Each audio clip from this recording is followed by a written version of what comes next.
Hi, welcome back to My Yoga to Go. This is our encyclopedia of 50 essential poses. Pose number 20 is known colloquially as the pyramid pose, Parsvottanasana. Very similar to the other standing poses, only the gem of this one is that it does involve a really nice stretch for your wrists and your shoulders. So I'm going to show you that from behind, that way you can see what I'm doing with my hands. If you take your arms out wide to the side and start with your palms facing toward the ground.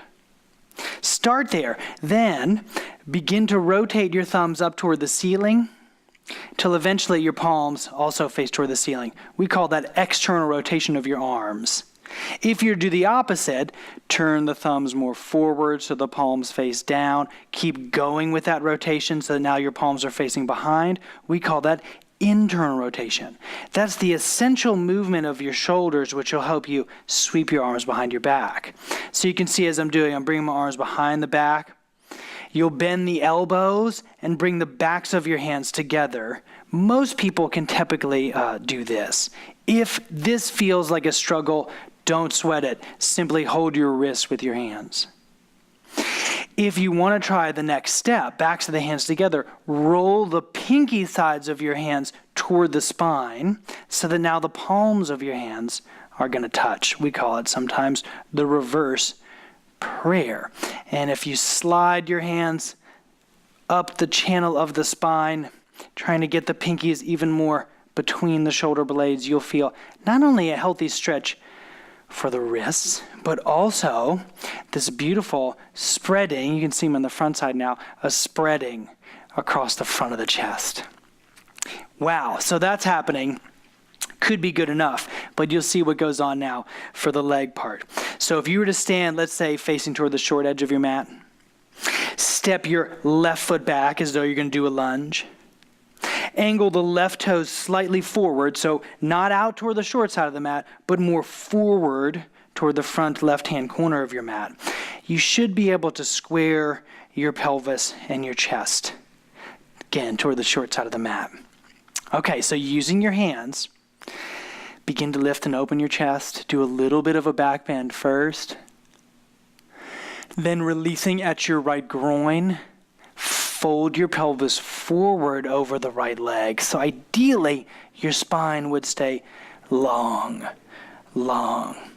And this is why the pose is so multi-layered. There's a little bit of a balance happening. You might even notice your right foot shifting from inside to outside. You'll also feel a tremendous stretch on the back part of your right leg.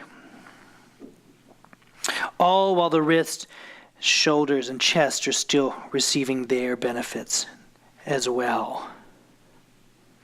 Furthermore, if you relax your neck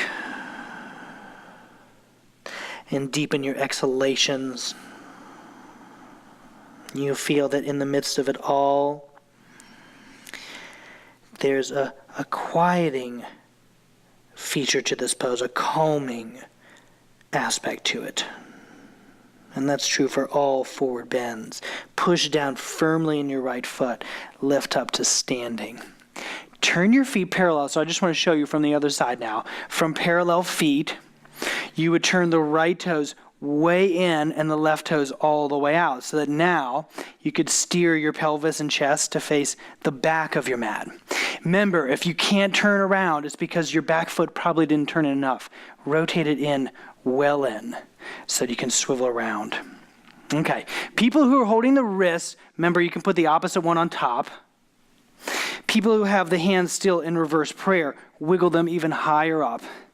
Do a little bit of a back bend in your upper chest. And then releasing at your left groin, fold down. Long spine is the key. Long, clear spine. Best you can, let your head relax down. So there's a balance aspect of this pose. There's a wonderful stretch aspect of this pose.